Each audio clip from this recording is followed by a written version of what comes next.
such faith.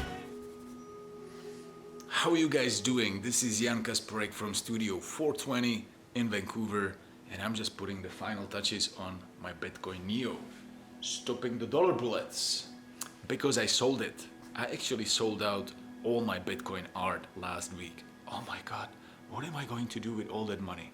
Probably start a revolution, right? But today I wanted to show you a different piece. I wanted to show you this medium-sized painting showing Earth as the heart chakra of the universe. But before we do that and we slide into the time lapse, I wanted to invite you guys to subscribe to my free newsletter on my website, jankasparec.com, right here below. It's a bi-weekly newsletter and you get exclusive offers and a chance to win one free painting. The next one is coming out on Friday. I hope you guys will enjoy reading it and give me some feedback. Also, thank you for subscribing to my channel. It motivates me tons. You guys are the best. So right now, let's see how I created this piece. And while we're doing that, I will talk about life and creativity and the Great Awakening, which of course we're all cheering for. Let's do that. And here we are on the roof. It's a sunny day after 2 weeks of rain. It is a magical day. I'm unfortunately recording with my iPhone because the batteries in my Canon camera just decided to die today. I think it's a charger problem, but it's okay. There's always a solution. So it's a little bit windy, so I'm sitting the way back to my skyline garden that I built on the top of my studio, and let's talk about the sticky subject of money. So people are uncomfortable talking about money, and I think that that's the root cause of that is that our attachment to money is based on fear. So either we feel lack of it or we feel that money is dirty. Actually, money is inherently not good or bad. It's just an instrument of energy exchange, but it is our attachment to it, which is still predominantly rooted in fear. So people often ask me, hey, so you're an artist, like can you survive? Can you survive just from your art? Do you make enough money? And if I actually honestly started to drop the numbers that I'm making, people would think like, oh shit, this guy's so show off, or he's bragging, or like, guys, you have to realize that when you live your dream, when you actually step in your truth, you are on the way of becoming very abundant, because there's no other path than the true path of your heart. It always eventually pays back, but there's a catch in that, and the catch is that you can't do it with the primary intention of making money, of getting rich. And I learned it the hard way, and I think lots of people learned it. So when I lost my last job in finance, I was fired, right? I was a manager in finance, and I got one sunny day I got to work, and they put me in the office without warning, and they just basically sent me home. And until now I don't know why, but I realized that after 2 days of desperation, it was a blessing in disguise, because I stopped looking for jobs, and I couldn't just picture myself being in a office, closed up in a closed office space, and answering all those stupid emails and going to meetings and all the client pressure. I couldn't imagine it anymore. So I asked myself the question, what do you really want to do?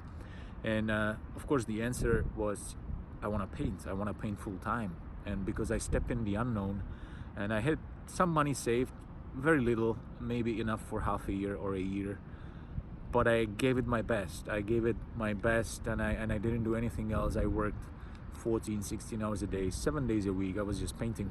But the primary intention for me back then was to survive.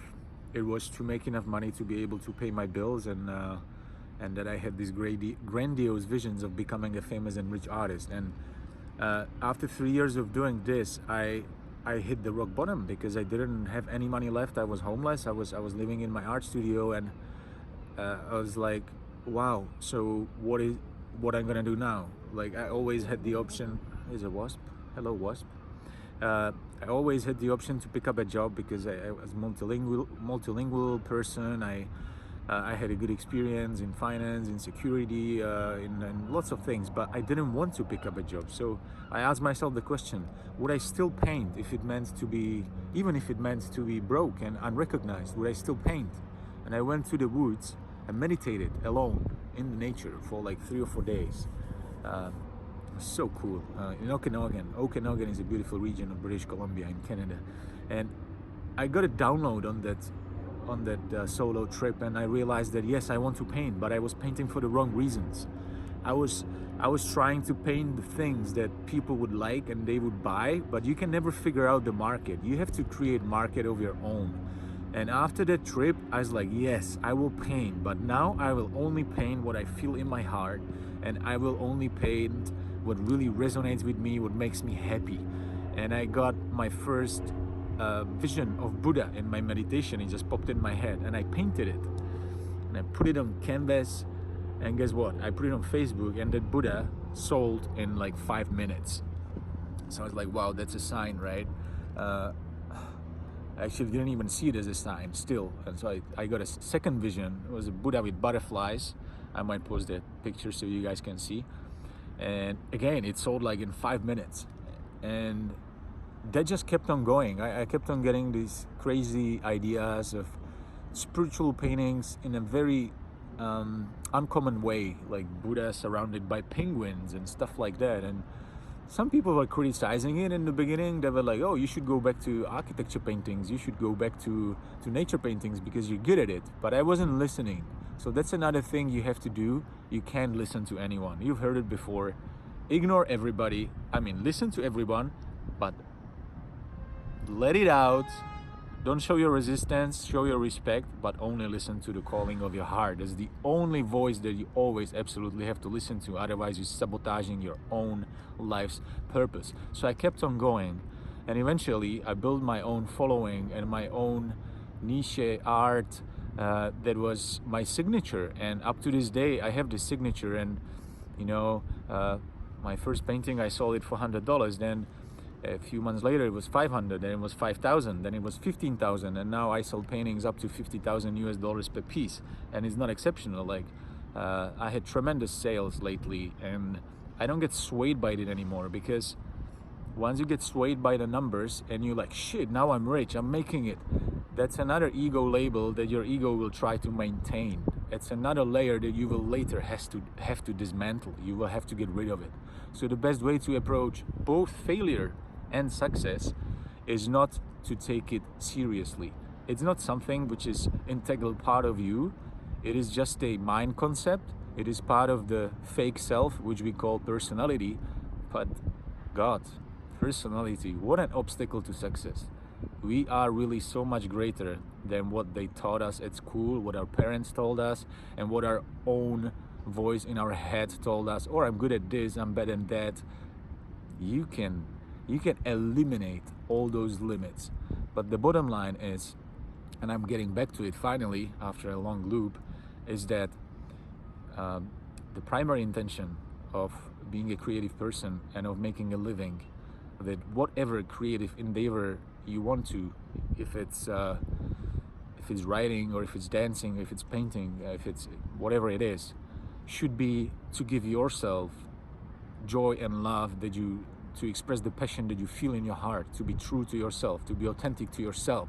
And because you are true and authentic and it makes yourself happy, then people around you feel that happiness, and they feel it in your artistic expression. If it's a visual art like me, then they feel it in the painting, you know. And when they come to my studio, when they see my art, even people who never bought art before, and who are somehow still a little bit materialist, they just look at my art and they're like, shit, man, I never bought art before, but I own a piece of this. It really makes me feel good. And I'm like, yeah, man, it makes you feel good because it makes me feel good. It wasn't about myself. It came out of a place which is greater than me. When I was painting it, I wasn't there. I was gone.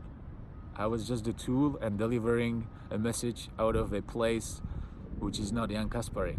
It's a universal pool of consciousness and divine joy and love. And yeah, that's all I have to say today about following your purpose and making money. Anybody can get rich, but the real richness is how true you are to your real purpose. What did you come here to do? And do you walk in that path that you chose before you came into this body? Okay, Thank you so much, guys. Thank you for subscribing. I love you so much. Hope this video is in acceptable quality. Much love and see you in 2 weeks. Bye. Comprends-tu maintenant ce qu'est la force obscure? La force? Oui, la force.